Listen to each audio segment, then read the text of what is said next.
and welcome into a trade deadline special, I guess you could say, bonanza, extravaganza. Woo! My name is Derek Monti. Of course, I'm your mayor of PHNX. No, well, that's formerly. been taken. Yeah, that is right. Eduardo Rodriguez is now the mayor. Eduardo Rodriguez gets the sash. He is the mayor of PHNX. He's the president of the Southwest. He can also be the president of Phoenix, whatever he wants to be. Just think of the fucking. Well, I'll let you do your job. I'll let you do your job. I know he's excited.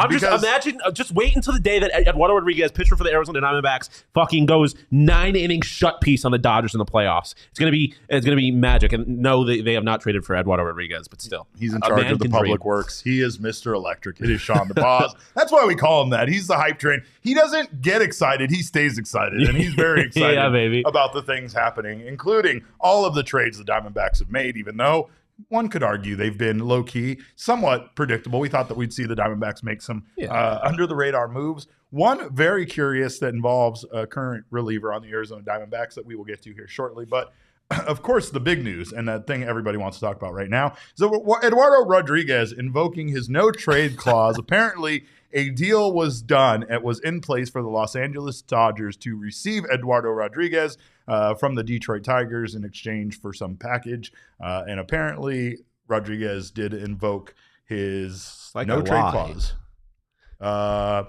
What do you think about this? Oh man, it's just, I was waiting for you to go off on this. Absolute masterclass troll job through the legs, arm in the rim, 360 dunk on that poverty franchise that is the Los Angeles Dodgers. I mean, that's just. I don't remember any. I haven't heard any public statements about any deadline targets not wanting to play for the Diamondbacks, but the Los Angeles Dodgers. They had to invoke the no trade clause. I mean, it's just a great day when somebody says they don't want to be part of the evil empire, the West Coast evil empire. Yeah.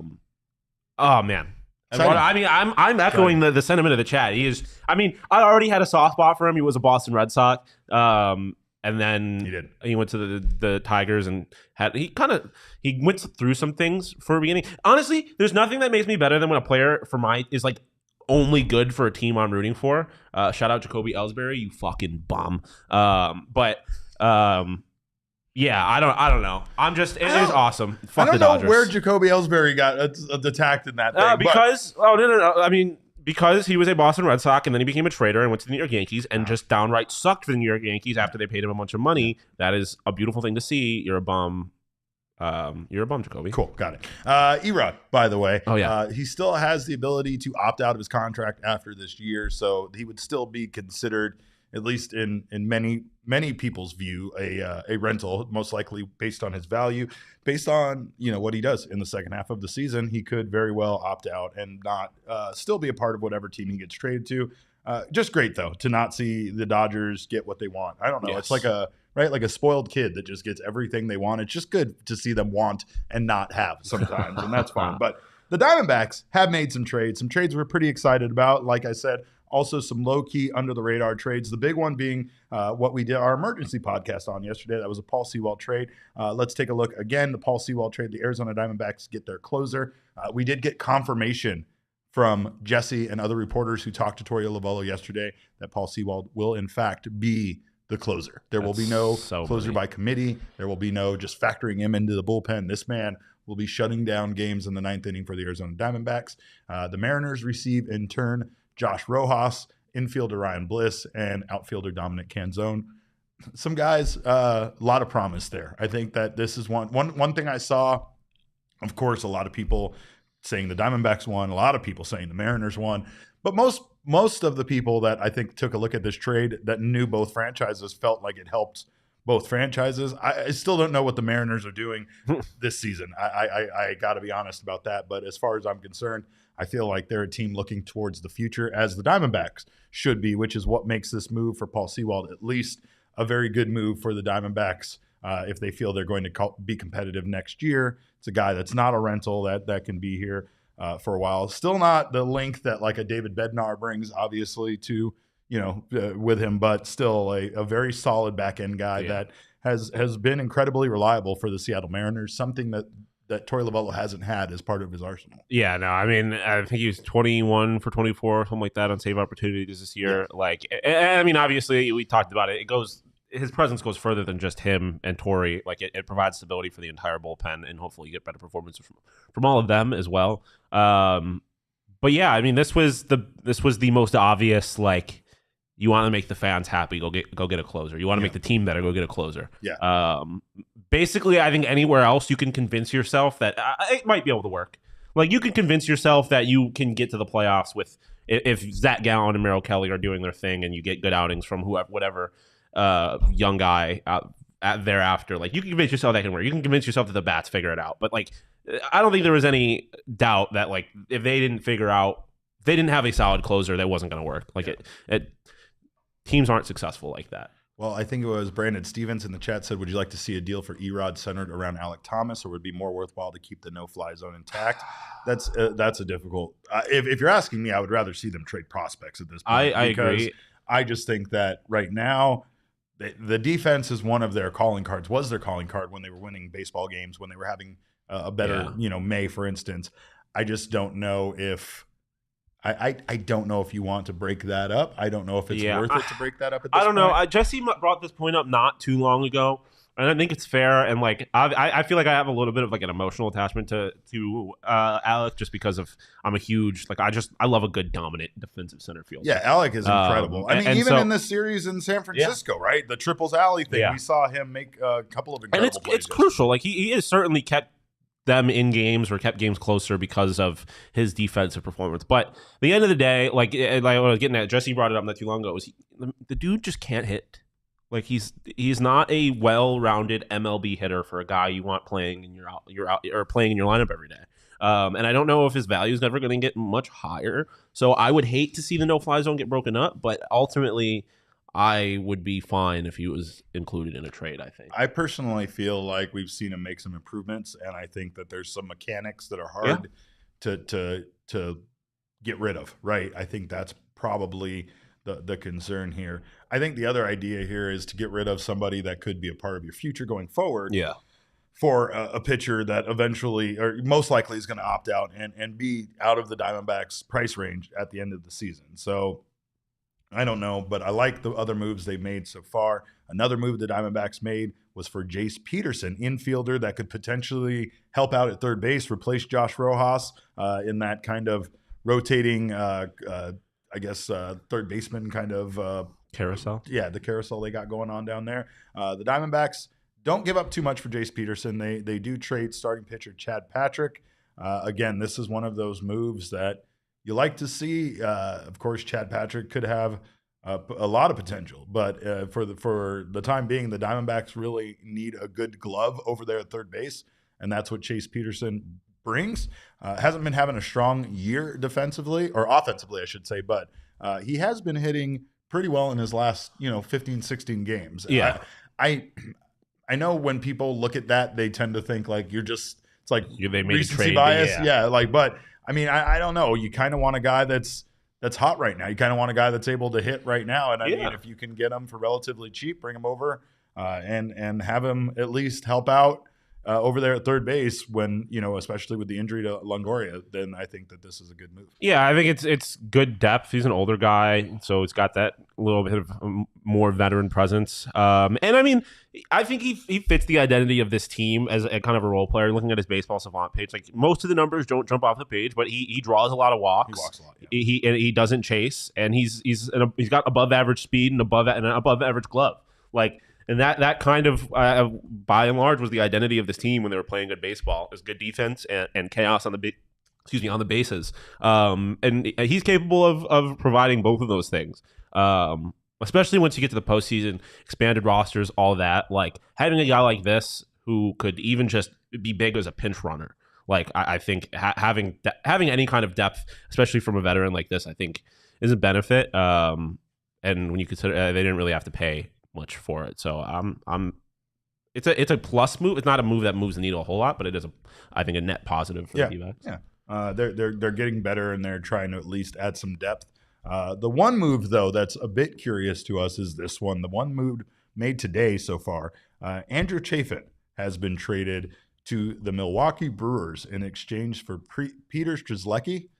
You guys are you're lucky I'm even close on that name. But yeah, it's just crazy that relief Americans pitcher can... for relief pitcher, and I mean, why Andrew? Why? I mean, I kind of understand this because if you've been watching the Diamondbacks, you know right now that you can't really rely on Andew Chafin as of late, but his numbers are still pretty damn good this season, right? So I mean, you keep bringing it up. Like we said not too long ago, if he was on a different team, it's a guy that we'd be worried, right. We've said this a couple of times, and then you're trading him away for a guy with a 4.54 ERA, right? So it's like there's a little bit of a concern there, but he does have some more controllable years than Andew Chafin, and I don't know. I mean, again, this is the move that I was most like kind of looking at and confused. I mean, as far as Chafin goes, I still felt like he was a big signing for this team. It was great to have him on. It felt like Andew Chafin was really going to add to the bullpen, and he's the guy they part ways with. Again, though, when you look at recent performances by Strzelecki, he has only given up in his last 5 appearances, he's only given up 1 earned run. So, and that's pretty damn good when you talk about that compared to some of the Diamondbacks' current really. And again, I think this was another thing is that as you mentioned, people in the chat are saying it's the control, right? Like, he's a younger guy. He's only 28 to Andew Chafin's 33. I mean, after this year, Chafin has a club option and then he's a UFA. Strzelecki is 3 more seasons before he even hits arbitration. So there's so much more control there. And ultimately, it's not like Andew Chafin was this team's closer. Like he had decent numbers, but it was not I think this is again not necessarily a net positive in the right now, but it's a move that they could afford to make without really damaging any kind of chances they have of doing something this season, while also setting themselves up for more success in the future. Yeah, and honestly, the bullpen, I don't know about this move, to be honest. Like when you take a look at his numbers and you kind of divide this season up a bit, his first month of the season he had a 0.66 ERA. So you take that, you kind of take out May, and then you just kind of look at his numbers from June and things don't look so bad, So I mean, and again, you're looking at this guy, like you have him for years. Like this is more control than you probably could have reasonably expected for getting to get from someone you're getting at the deadline. And so, and like you said, he clearly has stretches where he's putting up good numbers. I think if you're the Diamondbacks, he's had a couple of bad outings, and to be honest, his May wasn't great for him. And also, I mean, again, they're not done yet, so there's very good chance that they made this move with the idea that they're going somewhere else, or they're getting another arm somewhere or something like that. Outside of the Chafin move being a little perplexing, I think someone said it was mid for mid, and I think that's pretty correct. But it's really, mid for mid with control. Right, it's mid for mid. It's definitely not. The Diamondbacks did not make any big moves. They didn't make any moves so far that are going to move the needle the way like what's going on right now in the AL West. But I will say this, if the Diamondbacks do not make another move, because of course we feel like something is going to happen here in the next hour. Between now and 3:17 p.m. Arizona time, we will have something else that happens, I hope. But if it doesn't, are you satisfied with the moves? I mean, I'm satisfied with them in the sense that I think they were all good trades and they didn't do anything to hurt themselves. I'm not satisfied in the sense that I don't think it really moves the needle as far as how much I think this team is a real threat for the I don't think they're a real threat, any more of a real threat for the World Series than they were. I think adding a closer definitely makes them hopefully add some consistency that allows them to stay in the playoff race, but it doesn't really completely change my thoughts on what this team is capable of. Okay. That's fair. Personally. That's fair. And I would be disappointed, I think, ultimately. Yeah, and I think a lot of people would because really, at the very least, they didn't do anything that mortgaged their future. We didn't see them make any crazy moves.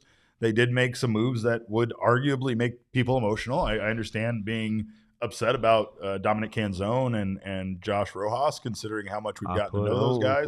And Ryan Bliss. I think that Paul Sewald trade, honestly, is the one that's going to – I mean, that one's going to probably be a topic for us for on this show for quite a while. But I do like the fact that at least they've made themselves better, and they've made themselves better for the future. Yeah. Not just rentals, not just for the rest and I mean, they did, even if it's marginally, they did make themselves better for right now too, I think. Yeah. I mean, I think that they addressed, if we are being honest, they addressed their most glaring need right now, which was somebody that can come into this game, to these baseball games in the ninth inning, and help these Diamondbacks win close games, help them shut that door. Sewald is that guy. Yesterday, I was watching his press conference after the trade, and like sometimes my heart breaks a little bit for these guys because, man, these trades they are a little heart wrenching for everybody involved. I think they're heart wrenching for the players and the fans associated. But like when he was talking about having to go to San Francisco while his wife went to Phoenix to try to find a place to live, especially like wording it kind of in that way, it was like, oh man, this is tough. This is a terrible time of year, right? And of course, there are a lot of decisions that are going to be made right now. Why do we have games on this day? I know. I am anti-games on deadline day. Yeah, deadline day in every sport. Fucking MLB Network has the cameras on in all the ballparks, and the Hug Watch 2023 is going on because we're waiting to see guys hug each other to see if that's any kind of indication as far as if they're leaving, what's going on, and of course. We know that the Diamondbacks have made some last-minute moves, including that Zach Greinke trade that didn't necessarily drop until about 15 minutes after the trade deadline ended. So you never know what's going to happen. But as things move along, there are more and more guys coming off the board. There are more guys now unavailable. So it's going to be interesting to see what the Diamondbacks can get in on, if they can get in on anything. And, of course, what else happens that could potentially impact the Diamondbacks. That Eduardo Rodriguez deal being blocked by Eduardo Rodriguez, that's a good thing. That's a great thing for the Diamondbacks at this point. It's not to the Padres. It's not just and block. Yeah, let's make sure he doesn't go to the Padres. But honestly, the Padres, I'm calling it. They're dead. The Padres are dead. Wow. Time of death. August 1st. Yeah, they're dead. 2:20 p.m. I mean, it's Mountain Standard Time. They're a luxury brand Cardinals. As much as I want them to finally figure it out, they're not going to. You don't want them to figure it out. Don't say that. I'm sitting here in Padres colors right now. I want them to figure it out because I may or may not have accidentally parlayed them with a certain UFC fighter not too long ago, so I would make a decent amount of money if that bet hit. Oh, there's see. I have a question though.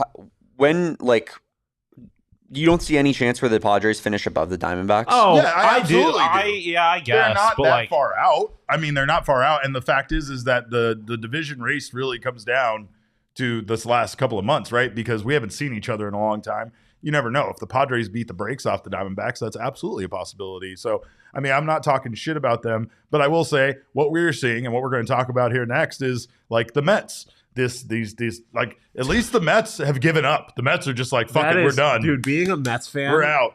I know, which is just crazy. They wanted to build a statue of their goddamn owner before the season even started. Damon and I and Totri the other day were having a conversation about like our specific fandoms and the unique kinds of pain we've had to go through. I don't think any of us have ever had to go through something quite like what Mets fans had to go through, where like they were just like sell the team. We need a new owner. Like everything sucks, and they got what they wanted. They got an owner who didn't care about money. He was spending it left, right, and center. He went and got two of the best pitchers on the market. He fucking everybody. That team was stacked.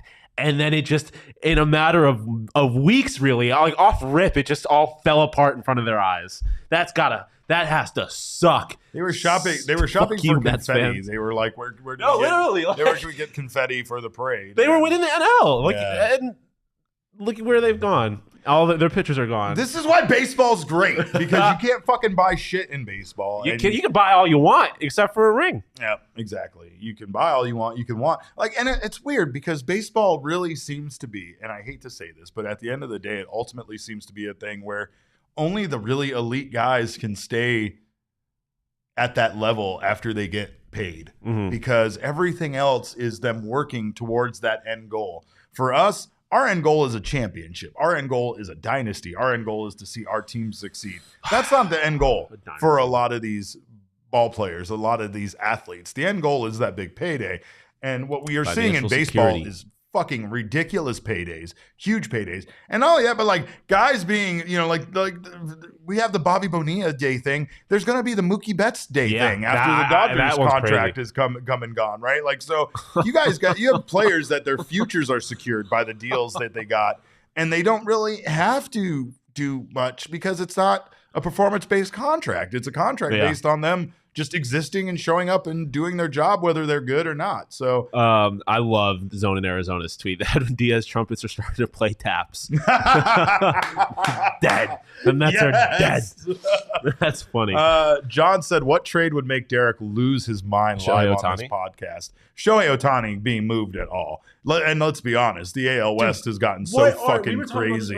What are the Angels What were the Angels even doing? Right? Oh my God. You thought you were in? Well, and no, then in the moment I understand what they were doing. Do something. Relax. There's a half an hour left. We got plenty of time. We got 36 minutes plus a whole other 15, 20 minutes in extra time. So we're fine. But like the Angels, they were like, look at us. We like everyone lost their mind over the Angels. They were like, no one's doing anything. At least the Angels are going for it. Just because they got Lucas Giolito and were reportedly in on Heimer Candelario, who did not go to the Angels. And then the two teams that were already better than them in the division were like, hey, here's Max Scherzer and Justin Verlander. Heard of them?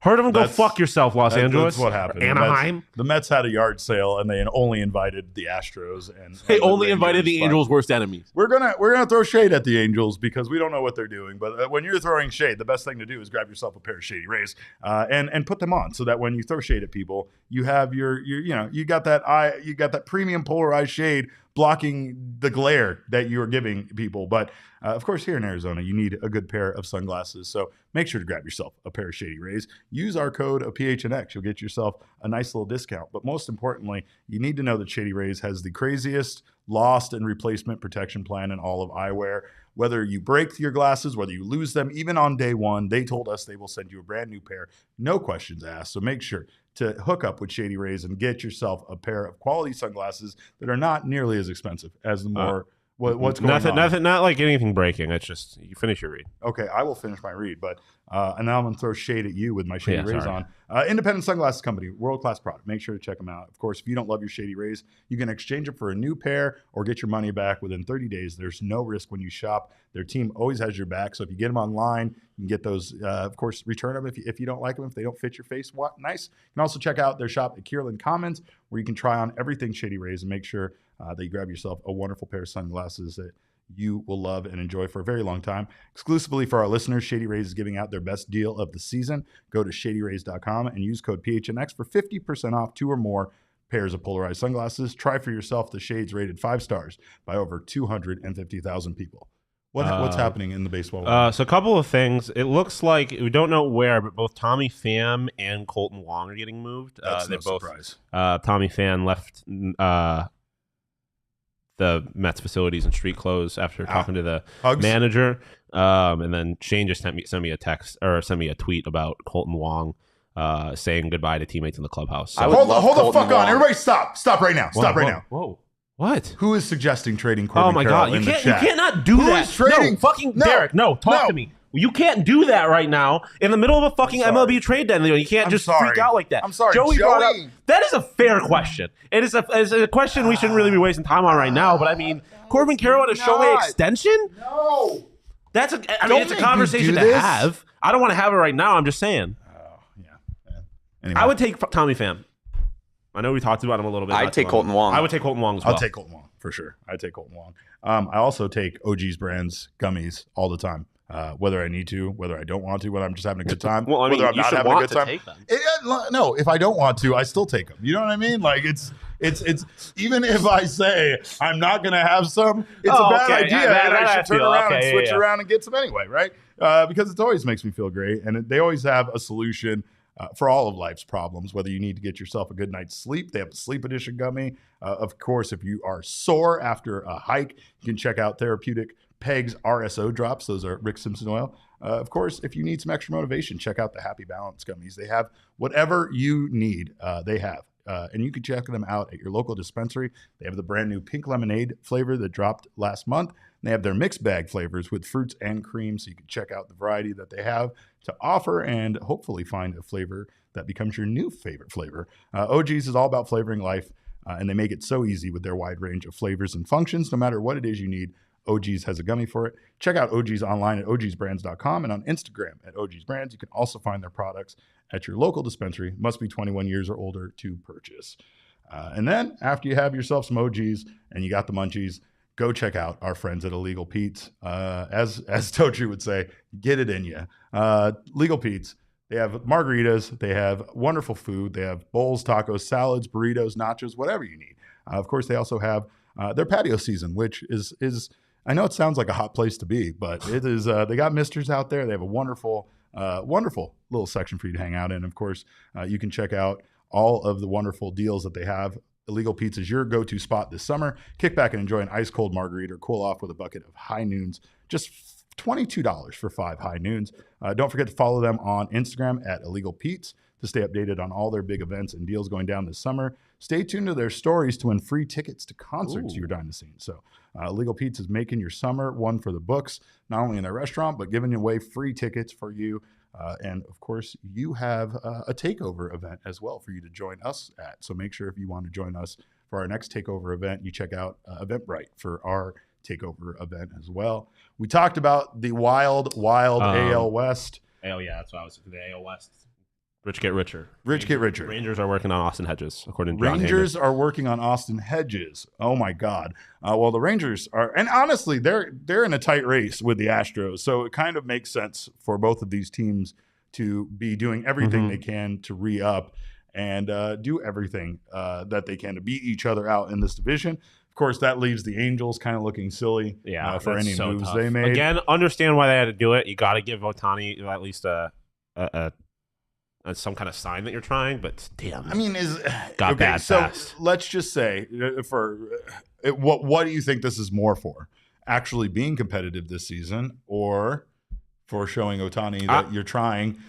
Well, I think I mean both, because I think being competitive was for sure. Like, I think they were trying to be competitive. I don't think it was just like a sign or like some kind of like empty gesture. I think they obviously want to win, but I think it more was like, if we don't show Shohei that we are trying something, then he's definitely going to leave. So I think they had to do it for that reason, but it's still even in the moment it seemed tough with how good those other two teams are, and they got a lot better at this deadline. We got James Atwood in the chat saying Colton Wong to Yankees. Literally want to fucking die. Colton Wong, you're fucking dead to me. Twins looking at Pham per John Heyman, Noah S. says. And I think, scroll back there a little bit, Damon. There was another comment in the chat. Michael McDermott, Snakes on the Diamond, said Heim must be badly hurt if they're trading for Hedges. Jonah Heim, that's a great point. Western New York native. Yeah, represent. That's right. But again, Verlander goes to the Astros in exchange for some minor league players. Not anything crazy, right? And Max Scherzer goes to the Rangers. Mm-hmm. I mean, I don't know what to say other than I feel bad a little bit for the Angels and their situation. I think that Seattle Mariners are left in a very weird, position. I know a lot of people were questioning the move yesterday with the Diamondbacks, right? Bringing Paul Sewald over, but I think it actually does make sense for a Mariners team that is already fairly young to try to get some young, controllable pieces in their organization like they got from the Diamondbacks.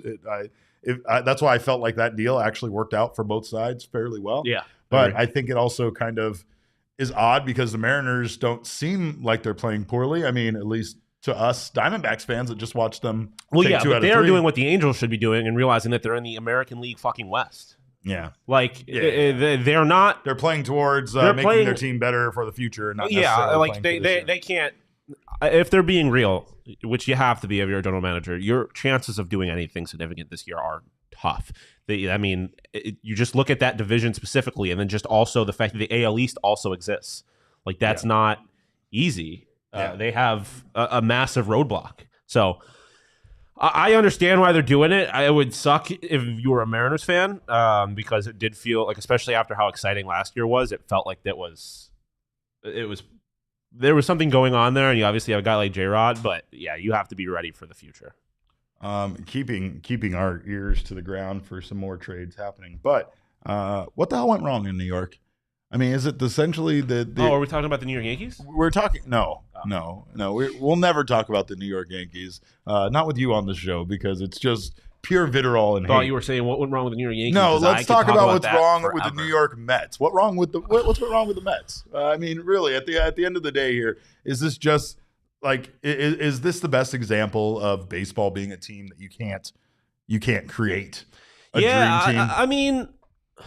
Is this why the Tampa Bay Rays don't pay anybody money? I think it just shows that baseball is really, really fucking hard. And they did put a lot of money into two pitchers that were really old, and it took them a second to kind of get going. Yeah. But, like, I don't know, man.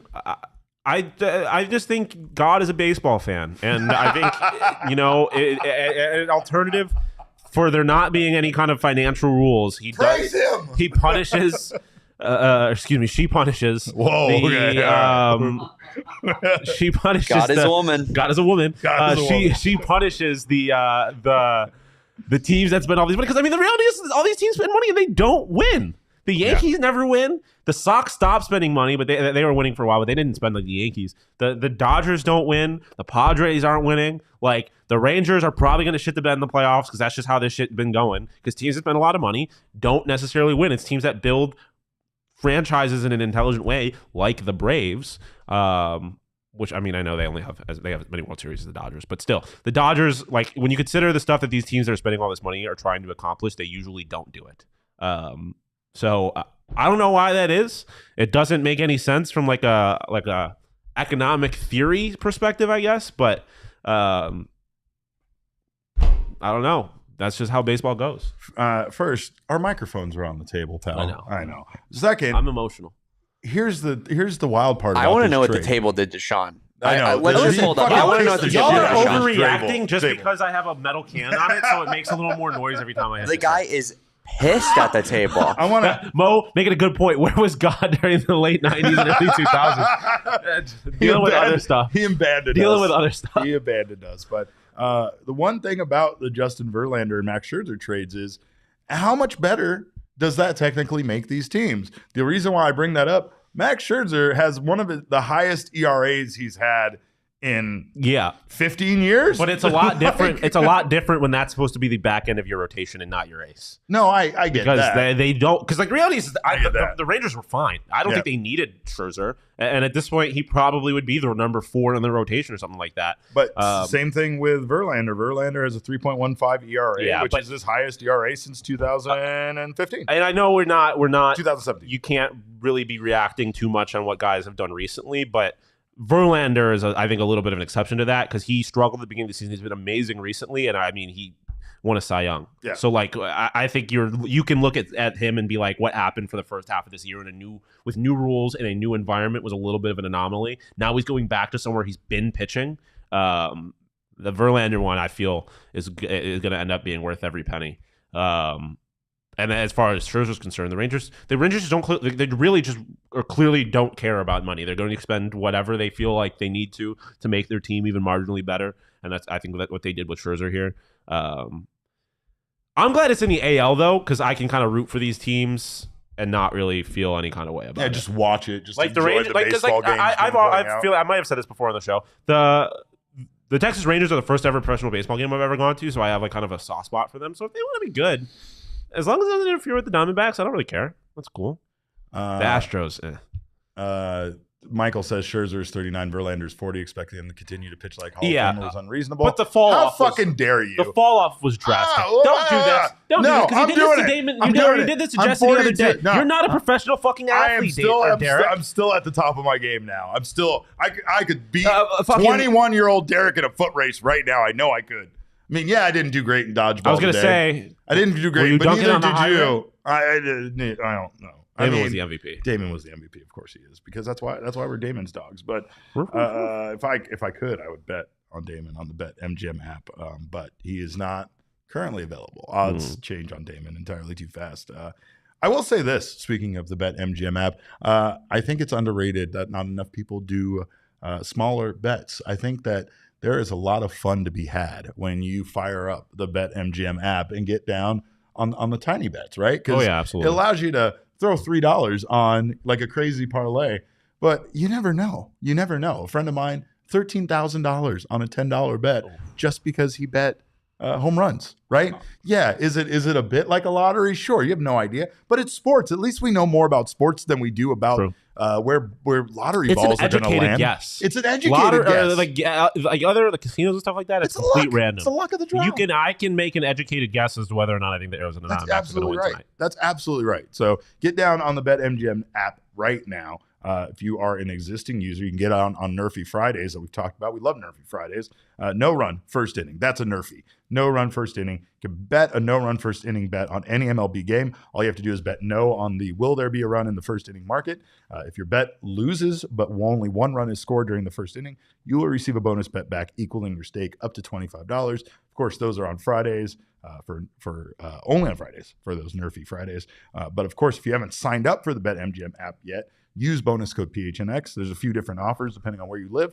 But for our AZ audience, you can place your first bet offer and receive up to $1,000 back in bonus bets if it loses with BetMGM. Now, I'm going to make this proposition to you. If you are a new user, you really need to try to really consider taking advantage of that first bet offer. Oh, yeah. I have friends that, they got down on the app. They threw $10 on there. They didn't win. They got their $10 back. And I think they quickly realized that they could have taken a lot bigger risk there with up to $1,000 back in bonus bets. No, so it's not like it's any kind of, you put $10 in, you figure out you're not a gambling person, take it right back out. Throw a couple bucks on the D-backs to make the playoffs. Yeah, or Corbin Rookie of the Year. Not great odds, but you're gonna get it back. Yeah, you're gonna win. Just have some vested interest in the Diamondbacks. Yeah. I mean, Damon's gonna take care of Ellie De La Cruz, so we don't have to worry about that threat. So. Hey, just so you know, just because someone dies doesn't mean they can't come back from life. Gary Sanchez emerged from the fucking ashes after 3 years of being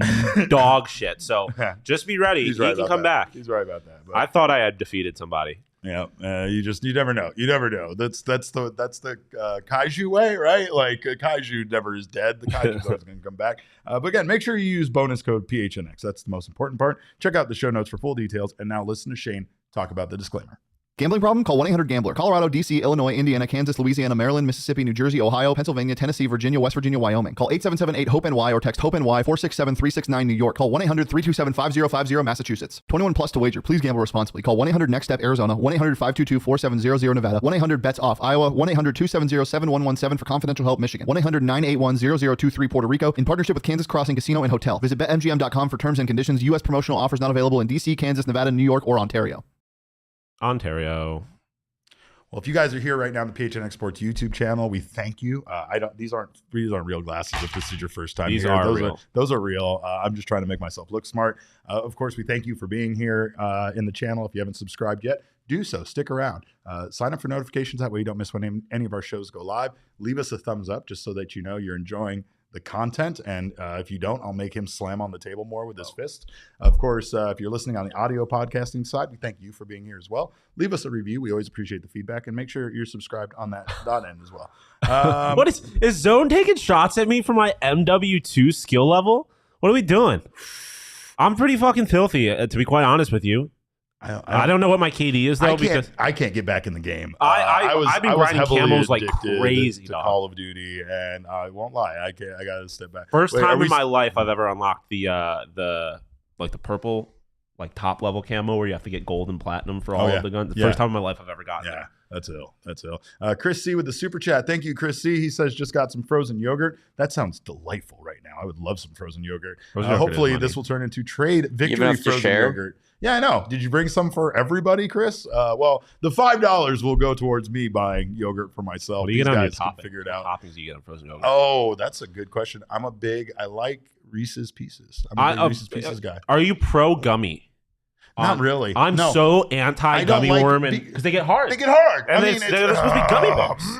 Makes me so angry. I was listening to somebody have the conversation not too long ago, and they were like, "I like how it feels," and I'm like, "You're a weird person. That's weird. That's not a good mouthfeel. You are wrong." You're wrong. I'm not a big sprinkles person myself. I love sprinkles, but they got to be the right kind of sprinkles and not on frozen yogurt. They got on ice cream, but not on frozen yogurt. Oh, okay. I'm a big Oreo guy and a big Oreo is always a go-to. Also a big fruit guy. I love putting berries and things of the sort. It gives me the illusion that I'm doing something healthy. It's similar to Cold Stone. I don't put sprinkles on Cold Stone. I always go yellow cake and fruits of sorts. That's a good choice.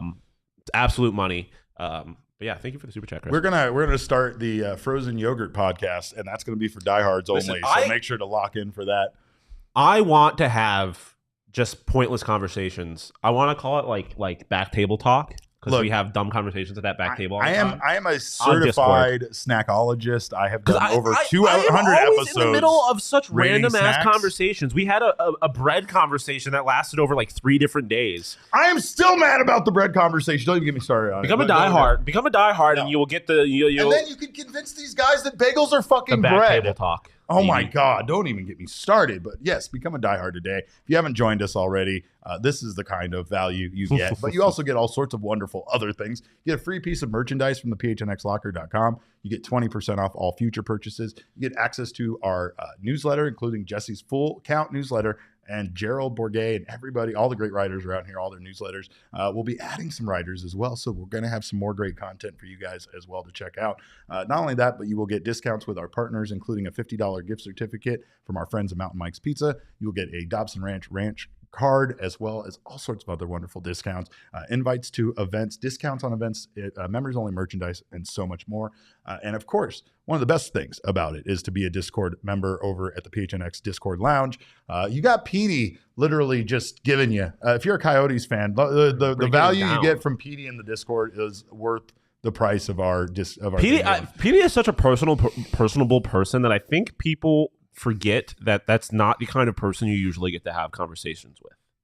Like like most people don't just get to like talk to NHL coaches about hockey. Yeah. And he was an NHL. He was a coach in the National Hockey League for 25 fucking years. Well, and it's his he has an incredible love for the game where he enjoys talking and he enjoys teaching people about the sport, game and I absolutely love it.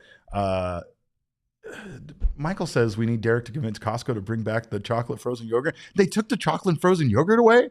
We can't do the swirl anymore? Oh, fuck. I have a district manager to call immediately. So let's wrap this show up as soon as possible. I know we're doing trade deadline stuff, but I have frozen yogurt business to take care of. Can I just say that there's few things in the world I stand more than the Costco food court? Never ever been to the Costco. Oh my God! Bang for your buck, Shawn. $1.50 for the fucking greatest hot dog you've ever had and a drink. There was no Costco near where I grew up. I feel bad for you. Yeah, I pity you. Colton Wong just got grand opening, grand closing for Colton Wong. No fucking he got way. Traded to the Yankees and then got DFA'd. That's good. You're back on my team. You're back, Colton Wong. I like you again. Wow. Well, that's what the Yankees are such poverty. Move on before I get worked up. I know. I told you we're not talking about the Yankees on. I didn't bring them up. I didn't even bring them up. No, I know. You're right. You're right. You're. I don't know. Rangers. Sources have confirmed Rangers are acquiring Austin Hedges from the Pirates. We really need some more pirate-related news. Hopefully, David Bednar ends up with the Arizona Diamondbacks. I'm still big on that. I know that's crazy, but there have been no Shohei Ohtani rumors, by the way, for 15 straight minutes. So I think that's showing signs of improvement. But I don't know. I mean, of course, we'll hear some more about some of these deals. Mets are currently active in trade negotiations on Tommy Pham, Adam Ottavino, and Brooks Raley. I saw some talk about Brooks being like better than Paul Sewald and that he might even command more than the Mariners got in return for him. I don't really know at this point, but Cogs is coming here to pick you up and bring you to Costco right now. So that's what our lunch plans are after the show. Shawn, it's so incredible. I can't think of a person that's a better fit for the Costco food court than you. Really? I mean, you're spending $20 and eating more food than you've ever eaten in one meal in your life. You're spending $5 and you're getting breakfast, dessert, and fucking have you watched Shawn eat? Can I say something real quick? I think we got duped on the Colton Wong to the Yankees thing. I don't think that ever happened. Did it never happen? I don't think that ever happened. He's getting DFA'd now by the Mariners, it seems like. But I don't know if he ever got... There was one thing I saw, and it was from like a parody account that said he got traded to the Yankees. So we may have gotten Holy shit! The Arizona Diamondbacks just got Tommy Pham. Boom! The Arizona Diamondbacks got Tommy Pham. That is coming directly from John Gambadoro. No trade reaper on that one. I also love Tommy Pham. Gambo's fucking style. Tommy Pham, Espo. Well, Tommy boy. Let's go. Oh no, but my worst nightmare just came true. Why? Michaela Perkins and her dumb puns. That's going to be on social. I see it now, and you're probably going to do the same shit. What? Dumb fam puns. What's up, fam? Welcome to the fam. Fam. I got something for us. I got something for us here. What do you got? Wee. Hey, news. Let's go. Breaking news. I mean, You all right? all right. Okay, so now I was excited. I also don't give a shit. Now you don't give a shit? Like, I mean, Fam's cool, but like, I want an arm. We need an arm. Fam is dope. We need an arm very much. Does it check off one of Hazen? Is it a bat? Is he a bat? I mean, Hardly a bat. Let's take a look at what Tommy Pham's doing this season. But it's I know we already had we have the pros and cons because we did cover Tommy Pham at some point, so we'll get that. Oh, for Pavin? Oh, W World Series, baby. World Series. W. See ya. Eat the W. See ya, Pavin. Oh. Again, I'm basing it off one quote or one fucking comment. So we'll see. No, I don't believe you guys. You guys are pulling my leg. There's no way. Don't get me worked up like that. Yeah, don't you dare. How dare you? The Mets have traded Tommy Pham to Arizona. This is a fact. Wow. I'm not seeing the first reply I saw to a New York Met tweet was that they got Jordan Lawler, and I don't want to even look at Twitter anymore because you guys are a bunch. I'm of walking liars. off the damn show. I'm gonna tell you that right now. Yeah, no, I don't like you guys. But anyway, yes, Tommy Pham, an Arizona Diamondback, and of course, yeah, I mean, batting .268 this season with a 1.3 WAR. Of course, not again. Probably a low-key move, something under the radar a bit, but still a move that brings a right-handed bat, right? We definitely to the overreacted. We got to stop taking the chat on their fucking word. They've screwed us over twice now. No, I think the Pavin thing is completely made up, and we got done on the Yankees thing. Yeah. So. Okay. Well, we got Jesse Friedman here from San Francisco to discuss this breaking news. Jesse, from Tommy Pham is an Arizona Diamondback. What are your thoughts on this move that was made?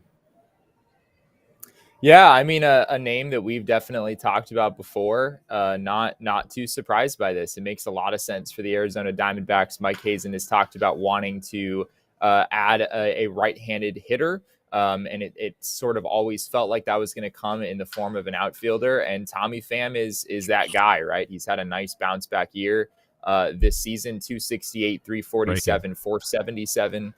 Sorry, those are not the correct numbers. I'm looking at his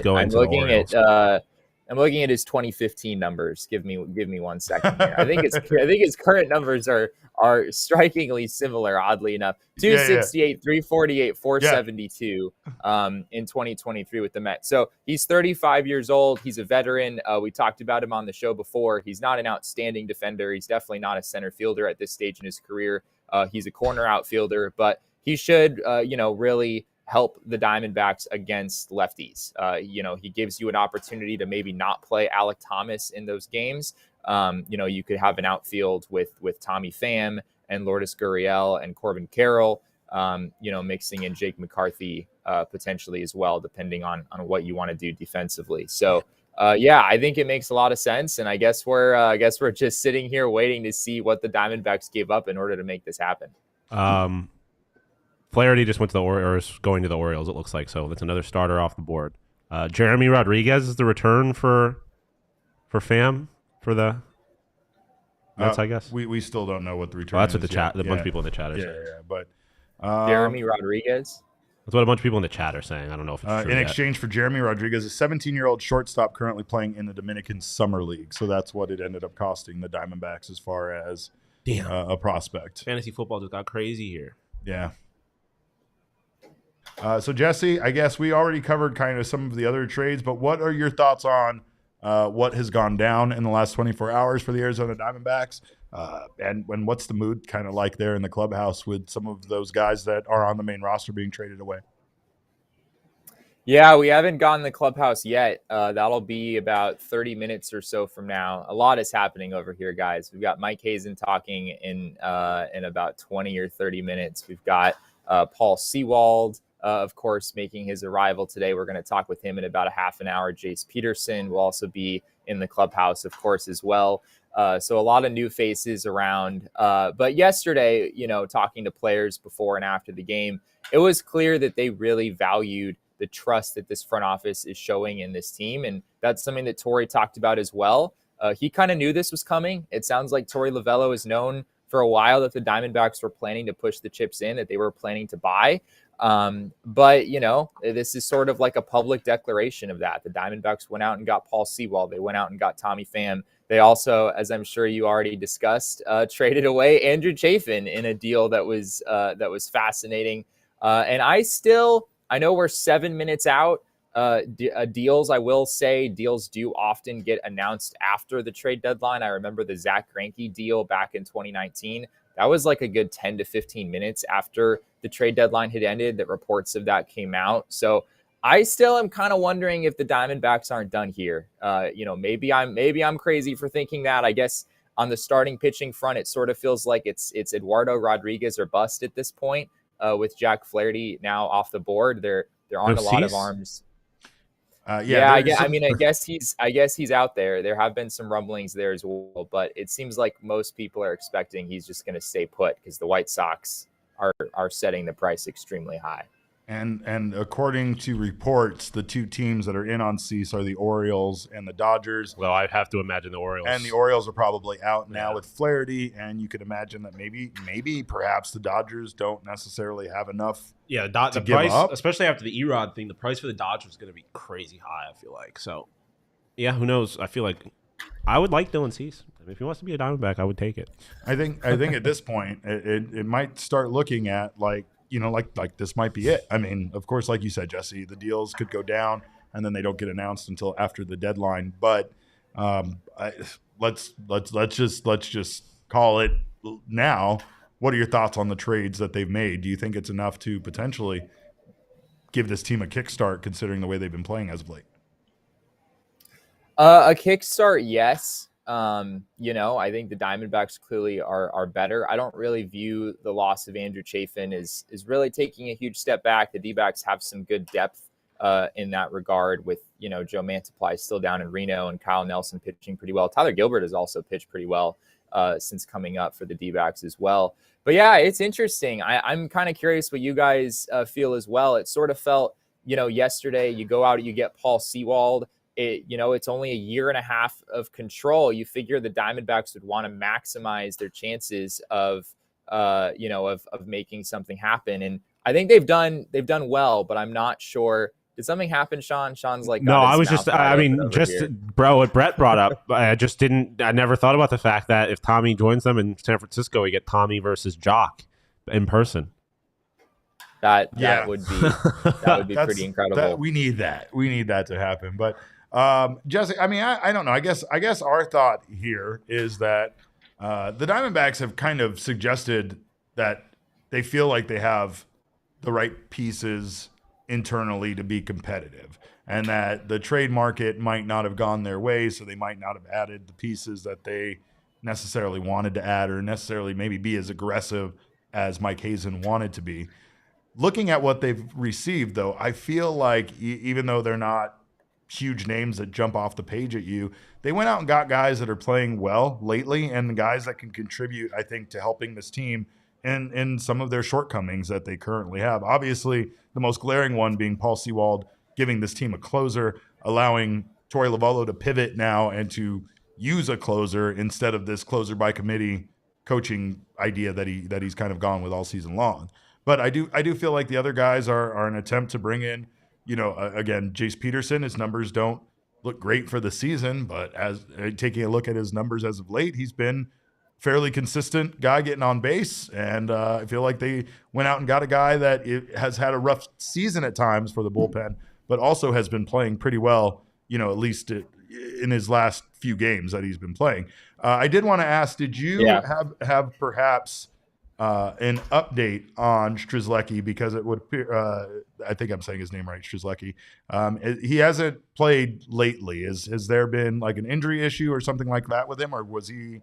What was going on with him? Did we lose you?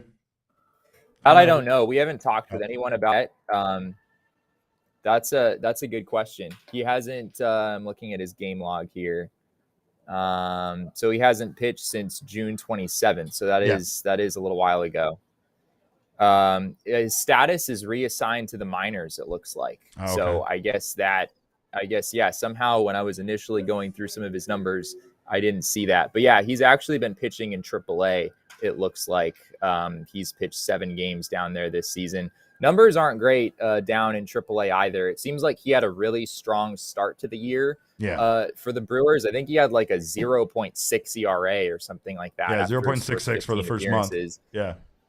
Yeah, and then things have clearly kind of fallen off for him. So, yeah, he pitched in his last big league game on the 27th of June, and it looks like he's been down in AAA ever since. So, I guess we'll see what the Diamondbacks are planning to do there, if they're going to continue to ride things out in AAA, or if they think he can contribute to the big leagues right away.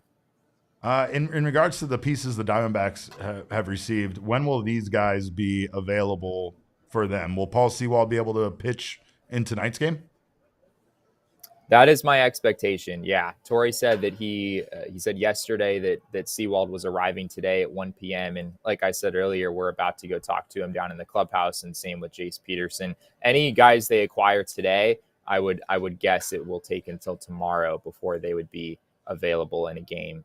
But yeah, I mean, this is interesting. We're 1 minute away at this point. We're 10 seconds away. 10 seconds away. As Five, far, I mean, the big question here is what's happening with Eduardo Rodriguez. That's it. No more trades. The trades are done, Jesse. Call it. Deadline Pencils is over. Down. The trade deadline is here. It's over. But I think some team is probably traded for Eduardo Rodriguez, and we just don't know it yet. Yeah. Right. Yeah. Possibly with Dylan Cease too, right? Yeah, I'm less convinced that Dylan Cease would be traded. Bob Nightingale says he will not. He says he will not be traded. The Yankees acquired Kenyon Middleton from the Chicago White Sox, former Arizona Diamondback. And so far, Philly's got Rodolfo Castro. Yeah, Philly's got Rodolfo Castro. So those are the last minute moves. Let's see if anything kind of comes across here in the next 10 or 15 minutes. But I know Jesse has to go speak with Mike Hazen. I'm sure we're going to get a lot of information about that. But I mean, last night's win felt like a big win. I think that it felt like just kind of not only some relief considering what they've currently been going through, but I also feel like Torey Lovullo did a good job of managing that game, similar to what we saw in the second game of the Seattle Mariners when it came down to the bullpen and actually pivoting and using guys to at least his best of ability to get guys out. I mean, Kevin Ginkel really got screwed on some of those umpire calls last night that really could have made that less exciting than it ended up being. But I felt like, especially with the trades that happened, it was such a great win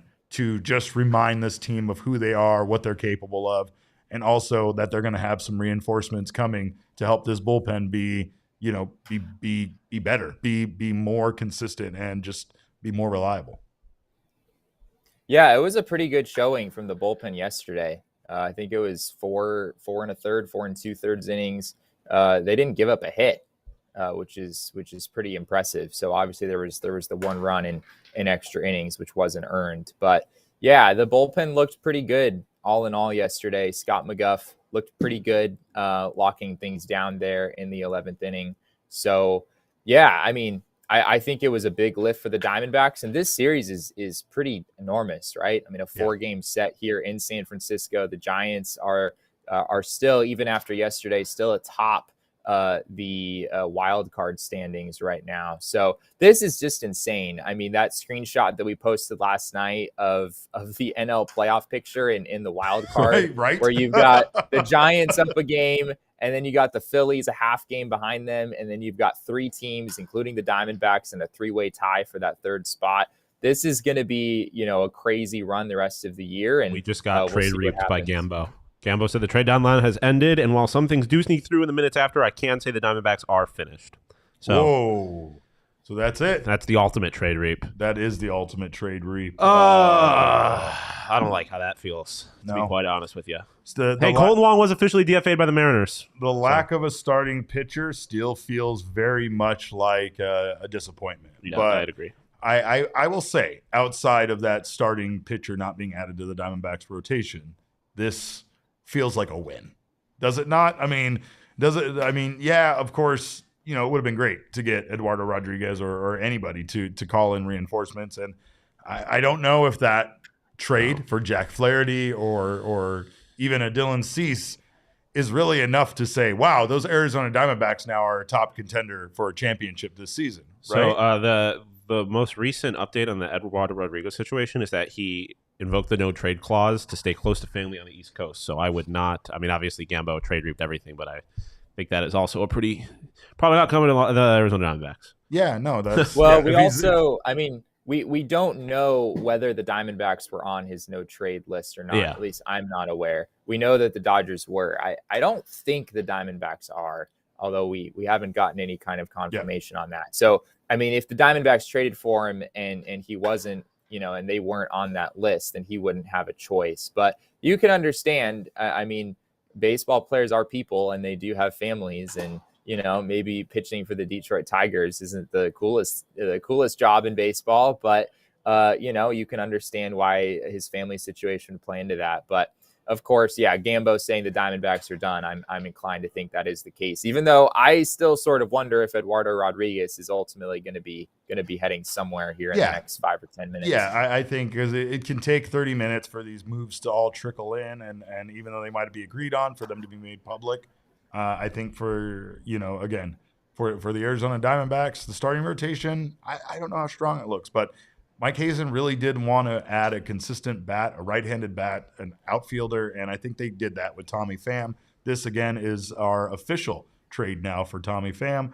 Arizona Diamondbacks received Tommy Pham in return for shortstop Jeremy Rodriguez, who Rodriguez signed out of the Dominican back in January for $1.25 million. He was the 47th ranked international free agent at the time. So I don't know. I kind of like this move again for the Diamondbacks, and I think that they got at least a guy that helps this team be better and add some depth. I feel the same way in regards to their other trades. I'm still a little confused by, of course, the Chafin trade. But like you said, the Diamondbacks do have options right now in the minors that could come up and fill that role if Strzelecki isn't, what they're looking for. But Paul Sewald trade, that's still something that should get Arizona Diamondbacks very excited and really does change the dynamic of this team. Eduardo Rodriguez is not getting traded. Tigers did not trade Eduardo Rodriguez, according to Ken Rosenthal. Wow.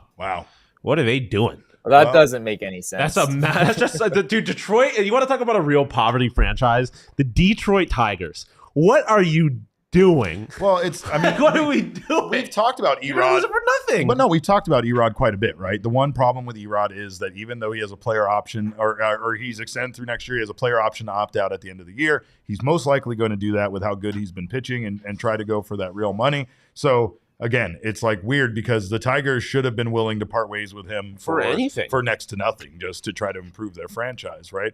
There's a million prospects. Just take one of any prospect in the organization, not named Drew or. And then the wild thing here is that they did have apparently a deal in place with the Dodgers that he opted out of, or he invoked his no trade clause. Dude, that's so funny.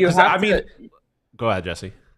I was just gonna say you have to believe that the Tigers had like a backup plan, right? Like you would have thought, absolutely. At least possible that he was going to invoke his no trade. Yeah, like, you're not having these conversations. I'm surprised they didn't. Yeah, I'm surprised they didn't have like a backup deal in place ready to go, or they didn't at least make some. Maybe they did make some progress with other teams, and it just didn't happen. But yeah, that's pretty puzzling for me.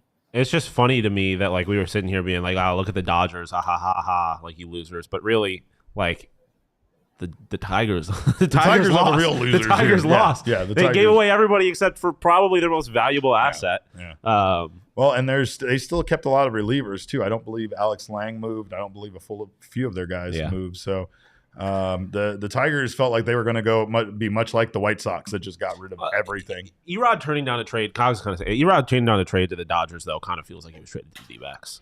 It's a win for the D-backs. It feels like a W. Jesse, I'm going to put my glasses back on since you need to get out of here so I can take over acting like I'm the smart one around here. But I am very interested to hear if any other trades happen. Of course, we know you're going to be in the clubhouse, so we look forward to you chatting with the guys.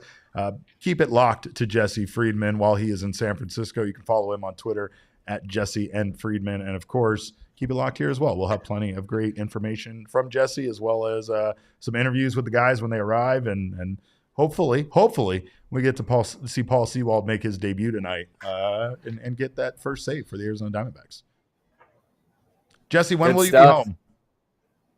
I believe I'm flying home on Thursday evening, and my flight is like dangerously close to when the third.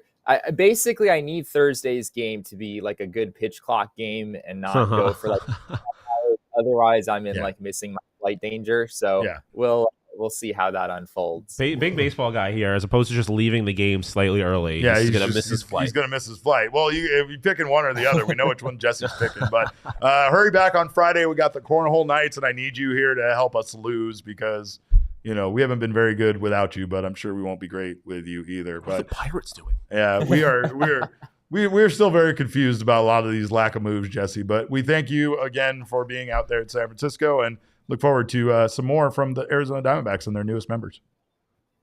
I'll see you guys tonight. All right, buddy. See you tonight. Post game. All right, and we will see you guys tonight for post game. Make sure to keep it locked right here. Another L. John Heyman confirmed Bednar and Keller are staying with the Pirates.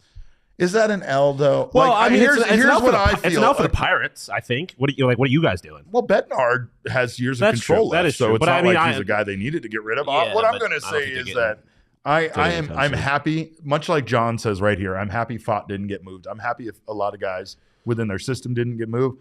I feel like ultimately we are going to regret losing Ryan Bliss, and we might even regret losing Dominic Canzone and Josh Rojas. But I feel like it is worth the risk to make this team better this year, to give them a fighting chance because they are still in it. And we talk crazy. You hear me saying quite often a lot about how is this a championship caliber team? Is this team whatever? Blah blah blah. They had no problem winning early on in the season. I felt their confidence level was high. I felt things were different for this team, and I think with this rejuvenation from having kind of that closer role solidified and having some of that peace of mind in the back end that you're going to have somebody that goes out there and can lock down games, I feel like the confidence level could rise again for this team. Do they need to win the division? No, they could do absolutely what the Phillies did last year, just make any wild card position at this point and sneak in and make a big splash in the playoffs. But I think at the end of the day, when you see the moves made, when you see what teams gave up for the pieces that they got in return, I am fairly glad that the Diamondbacks did not sacrifice more. Thunderbolt is giving a solid D+, which for those of you that don't know Thunderbolt, that might as well be an A because that man. Josh Bell to the Marlins for Garrett Cooper to the Padres. All right. And Gene Segura and Khalil Watson going to Cleveland. Okay. Wait, what? These are Josh Bell to Marlins, Gene Segura to Guardians. Like, I don't know. I mean, I will say that like a lot of teams made, I think, less moves than we thought they were going to see them make. I think there was a couple of people, like obviously I think Cease was a big one. There's obviously a handful of names that we talked about that never got moved. But I mean, I'm with you in that I think everyone wanted them to make big moves to go be like a bona fide World Series contender. I think the reality of this team is that they were very much kind of on the edge of being a playoff team, and that these moves help tip that scale a little more towards. Like adding a closer helps. What was going to be a close wild card race, that can get you a couple of games that make a difference. And I think that's the big one. So We'll see. Because I mean, yeah, once you get to the playoffs, anything's possible. Anything's possible. So anything is possible. Tony with the super chat, $5. Tony, thank you so much. He says, does this mean Ciccone stays in the rotation? Ciccone stay in the rotation will be longer than expected, especially with Henry's injury. I think it depends on how he does, but yeah, I mean, obviously we know that there is a problem for this team as far as their starting rotation is concerned. And now that the trade deadline has come and gone without them picking up a starting pitcher in any way, it's going to have to be from within the organization. And I mean, there still are other options. So I don't know if Slade Ciccone stays in the rotation. I don't know I don't know how serious the left elbow inflammation is for Tommy Henry. I'm not sure if this is going to keep Henry out for an extended period of time. Time will tell, but now I hate the word left elbow inflammation. That's just one of the worst things you can hear about a pitcher. Yeah, we'll see. Time will tell. It's put up or shut up time now, because this was what we were waiting for, the deadline, and now they've done their things, and now they have to go win games. But I feel like people are bringing it up in the chat. It's not in that. I mean, you don't really got to talk about it right now, but like, I got guys with control, with the exception of Pham. Like, you get an offseason next year where a lot of these guys that were all getting traded or talked about getting traded are rentals and are going to be free agents. Yeah, they are going to be free agents. Including a guy like ERod, who apparently wants to stay on the East Coast. But so that doesn't really matter. But next year, man, everything's there. You know what you have. If you're a Kendrick, if you're really going to put your money where your mouth is and say that you want to support this team, going to have the opportunity to do it in the offseason for sure. So this team is again set up to maybe do something this year, make the playoffs, give these young guys some experience. But next year, dude. Elise says, kind of feels like every NL team knows the Braves are coming out of the NL unless they choke like last year. That's the very astute observation that I might agree with. James says, Ohtani in the offseason. Let's go. I'm fucking all in. I got $27 on me, and I'm willing to donate that to the club right now. Cog says, does this mean no more trade episodes? I'm sorry, Cog. I hate to break it to you, but yeah, the trade deadline means the end of trade episodes. But that does not mean that the end of amazing content that we can provide for you around here, because we will keep it locked to the minor leagues to tell you more about some of these guys that we may end up seeing before the end of the year, as well as keeping you updated on everything Arizona Diamondbacks related. We got another Gambo update, kind of. What's the Gambo update? Just said that they were in discussions for several starting pitchers, mainly Michael Lorenzen, but the prices were very, very high. So do with that what you will. All right. Well, at the end of the day, you can ultimately feel happy that the Diamondbacks did not sacrifice an overpay for somebody, especially a rental. Or you could feel upset that the Diamondbacks didn't make a move for a starting pitcher, and you can just be angry. But remember, you have that choice. Every day when we wake up, you could choose to be happy or choose to be sad and angry. And yeah, Thunderbolt says no more emergency shows. That's not the case at all. We might just do emergency shows so we can talk about snacks. When they snake Colton Wong from the Sox in 10 minutes, we'll be live again. Yeah, we'll be live right back here. Actually, we will be live after tonight's game. Right? Would we go live if they signed Colton Wong? I would not. Right. No, I think so. I have dinner plans. All right. So, but no, I mean, we will be here, of course, after tonight's game. So make sure to come back, enjoy the baseball game. Hopefully the Diamondbacks can take game 2 against the Giants and solidify their position a little bit more in that wild card race. But like I said, make sure to come back here after the game for our post-game show. You can also make sure to check out our friends over at Game Time if you want to check out a baseball game in person. Game Time is the place to buy last-minute tickets. And trust me, as a procrastinator that still has a hard time getting my shit together, I miss out on events all the time. And mostly, I don't want to pay those huge aftermarket fees for tickets. And Game Time does not do that to you. It is the place for last-minute ticket deals. It's the fastest-growing ticketing app in the country for a reason, and that is because its aesthetically pleasing app is always available to you, especially the day of events, to give you the cheapest prices you can find on hard-to-find tickets. So snag the tickets without the stress with Game Time. Download the app, create an account, and use code PHNX to get $20 off your first purchase. Terms do apply. Again, create an account, redeem code PHNX for $20 off. Download Game Time today. Last minute tickets, lowest price guaranteed. I need to take my glasses off so that I could read. Also, check out our friends at Saturday Neon. They are creating amazing LED neon signs, collegiate logo LED signs. Whether you're a diehard or a casual supporter, it is the perfect decoration for the background, for your Zoom calls, for your podcast, for your shows that you do, whatever you need. Also, man caves.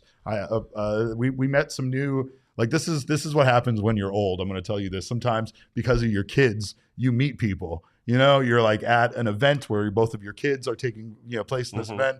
I met this fellow parent who had one of the most incredible like basement bars I've ever seen in my entire life. Man had cocktail tables and a pinball table and a full bar, but most importantly, he had these amazing neon signs everywhere. And I swear to God, that for me, that sold it. That is like, I think at the top of like my DILF goals. Yeah. Like when I'm older is I want to get hit on by PTA moms and I want a bar in my basement. It's a good feeling. I think I would do. I don't have the bar in the basement, but that other part that's happened once or twice. Relax. I know. Relax. Fine. Whatever. I'm just trying to make a point here that I'm not washed yet. I'm not washed. That's all I'm trying to say. But Saturday Neon Lights, they make a great gift for yourself. But of course, another they trade. make a great gift for other people. What do you got? Boston Red Sox getting Luis Urias from the Milwaukee Brewers. Interesting. The Sox did a thing. The Sox did a thing. Well, you can do a thing. Go to SaturdayNeon.com. Grab yourself one of these beautiful neon lights for select schools, including Arizona, Colorado, Alabama, Wisconsin, Auburn, and many others. Use our code PHNX for 10% off your order, and you will get free shipping for any order over $200. So make sure to check them out. Of course, we thank you guys for joining us for our trade extravaganza. You can follow us on Twitter. I'm at cap_caveman with a K. This man next to me needs to be taken to the Costco food court. He is Shawn_DePaz, and he's available for anybody that has a Costco membership for a date. Ladies. So just check him out. Yeah. You got all it takes is a Costco card. All it takes is a Costco card. Hit me up. I'll arrange it. But you can follow him on Twitter. Side note, I one time matched with a girl on a dating app, and she said that she worked on Costco, and I slid in and was like, asked if dating her meant I got a Costco card.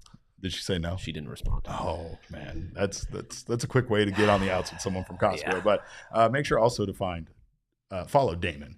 We are Damon's dogs. You can follow him on Twitter at DamonDog. That's DAWG. Of course, Jesse once again is in San Francisco, probably not drinking enough water and just worrying me constantly. But he is at Jesse and Friedman. Our show's at PHNX D-backs. But of course, all roads lead to at PHNX_sports on Twitter, Instagram, and Facebook. As always, we thank you guys so much for your time. We appreciate you joining us today. And remember, kids, baseball is fun, but holy shit, it's more fun when you improve your team at the trade deadline.